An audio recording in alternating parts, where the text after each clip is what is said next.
Tout pour investir. Dose d'économie. C'est l'heure de votre dose d'économie avec Nicolas Dose. Bonjour cher Nicolas. Bonjour. Et plutôt une bonne nouvelle, si je puis dire aujourd'hui. On va se féliciter du travail positif de notre pays puisque la France est ce qu'on peut qualifier une bonne élève du climat. C'est l'association CITEPA qui est chargée de l'inventaire des gaz à effet de serre qui confirme des conclusions du Haut Conseil pour le climat, je vous passe l'acronyme, sur la baisse de nos émissions. Alors dites-nous où on en est. Eh ben, c'est mieux que prévu. Et surtout, j'ai voulu parler de ça parce que on entend toujours, on fait rien, il se passe rien. Enfin, il y a toujours une espèce de mise en cause. Eh ben non, on fait plein de trucs.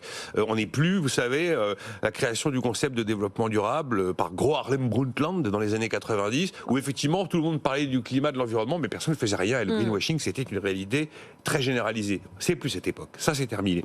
Donc les chiffres. Baisse des émissions de gaz à effet de serre au premier trimestre, 5,3%. Baisse 2023 sur l'ensemble de l'année, 5,8. C'est plus que prévu. C'est donc le vrai premier signe hyper encourageant. L'autre élément encourageant dans cette observation, c'est très sérieux. CITEPA, il bosse pour le Haut Conseil pour le climat. Enfin voilà, c'est pas un truc au doigt mouillé. 2/3 des progrès obtenus sont liés à des effets durables structurels. C'est-à-dire qu'il y a d'abord toute l'électrification de l'économie. Bon, elle est très loin d'être aboutie, mais elle a un effet, elle se voit, notamment dans l'automobile. Après, la transformation des moyens de production. Et vraiment, je suis amené à rencontrer très souvent des patrons d'entreprises. Je peux vous assurer que quand ils décident de transformer leur outil de production, d'y mettre de l'argent, ce sont des vraies actions avec des vrais euros vraiment concrètes. Ce sont des choses vraiment réelles. C'est plus du pipeau, c'est pas du vent, voilà.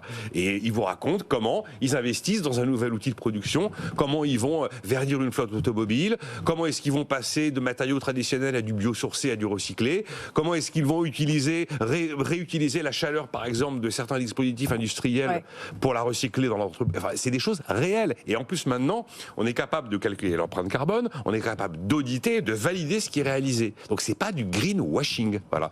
Et c'est quand même hyper important parce que c'est ce qui s'est installé dans la tête de beaucoup de gens pendant très longtemps. Après, le Haut Conseil pour le climat observe que tous les secteurs, et y compris les secteurs très énergivores, sont engagés sur le sujet, notamment transport, bâtiment, industrie. Alors, le secteur très énergivore qui est encore un peu à la traîne, c'est l'agriculture. Après, on a l'atout de la France indiscutable, l'énergie décarbonée avec le nucléaire. C'est quasiment dans les atouts de la France, quand vous demandez aux investisseurs étrangers, c'est quasiment en tête de gondole aujourd'hui. Oui. On n'en parlait jamais il y a 10 ans. Aujourd'hui, on vous met énergie décarbonée. Et puis alors, un phénomène incroyable, c'est qu'on a eu effectivement un choc énergétique indiscutable en 2022, ça c'était certain. Et là, à ce moment-là, un peu contraint forcé, tout le monde s'est mis à faire des économies. Et la sobriété, eh ben, la sobriété est devenue un mode de fonctionnement. Voilà. Depuis 2022, on a une baisse de consommation d'énergie globale d'à peu près 8%, notamment d'électricité.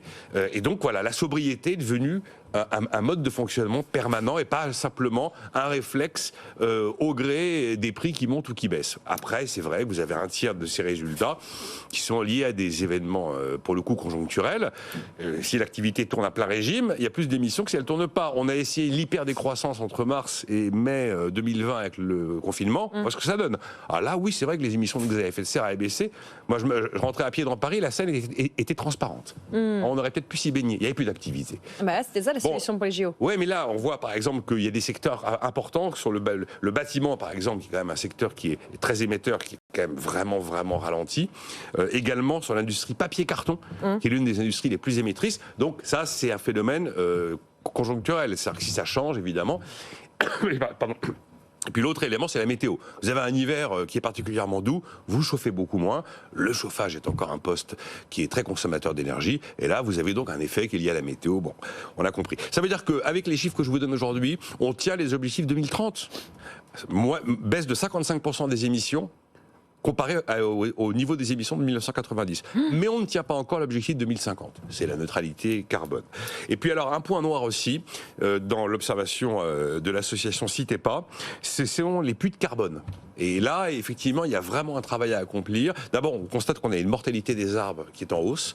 On a une collecte de bois qui est en hausse.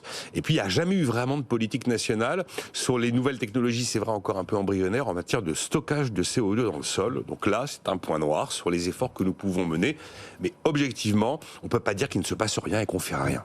Voilà, les chantiers ouverts pour plus d'innovation encore. Objectif a priori tenu pour 2030. Néanmoins, pardon de vous ramener dans le temps présent de l'incertitude politique. Pourrait-elle, cette incertitude politique, freiner ces progrès en matière de réduction des gaz à effet de serre que vous venez de nous lister, je précise, tout à fait factuellement? Alors c'est déjà le cas. C'est déjà le cas puisque vous prenez tous les textes qui étaient liés au climat, exit. Tout est fini. Voilà. Il y avait la loi de programmation énergie-climat, on n'en parle plus. On allait sortir la 3e SNBC, Stratégie nationale bas carbone, c'est terminé. Le 3e plan national d'adaptation au changement climatique était attendu. Basta. Et il y avait la 3e programmation pluriannuelle de l'énergie. Donc déjà ça, table rase. Après, effectivement, le climat, d'abord, globalement, il n'existe pas dans la campagne. C'est même le contraire. Dans les offres politiques, on a quoi? On a des mesures qui reviennent peu ou prou à subventionner ou à faire la promotion des carburants fossiles. D'un côté, on vous bloque les prix, de l'autre côté, on vous baisse la TVA. Je reviens pas sur ce que je pense des blocages de prix et des baisses de TVA. Ça n'est bon, bref, je l'ai fait en long, en large, en travers les jours précédents. Donc oui, évidemment que ça va à l'envers de ce que je suis en train de vous dire. Vous avez les écologistes d'Europe Écologie Les Verts qui continuent à s'opposer aveuglement à l'électricité d'origine nucléaire. Ça continue, si vous voulez. Bon, on va dire que de toute façon, EELV est quasiment dissous dans le nouveau Fonds populaire. Alors, je me mets aussi à la place des candidats. C'est pas facile de vendre la fin du monde parce qu'on sait que le verre c'est cher. Et la fin du monde, ça fait pas voter. L'économie, ça fait pas voter, mais la fin du monde, ça fait pas voter non plus. Voilà. Maintenant, bon, on se réjouit, c'est très bien. La France est au-dessus de ses objectifs. On rappelle qu'on pèse 1% des émissions de gaz à effet de serre de la planète. Donc c'est très bien que nous soyons bons élèves. Enfin, c'est pas nous qui allons changer le monde non plus. Non. Pas facile de vendre la fin du monde, pas facile de vendre non plus l'économie. Merci Nicolas pour ce décortiquage, ce déchiffrage économique et écologique à retrouver en podcast et en replay sur notre site et notre application. Si vous aussi vous voulez participer à la discussion, ça se passe également sur la chaîne YouTube de BFM Business où vous pouvez trouver la chronique de Nicolas tous les jours postée par notre équipe de Community Management.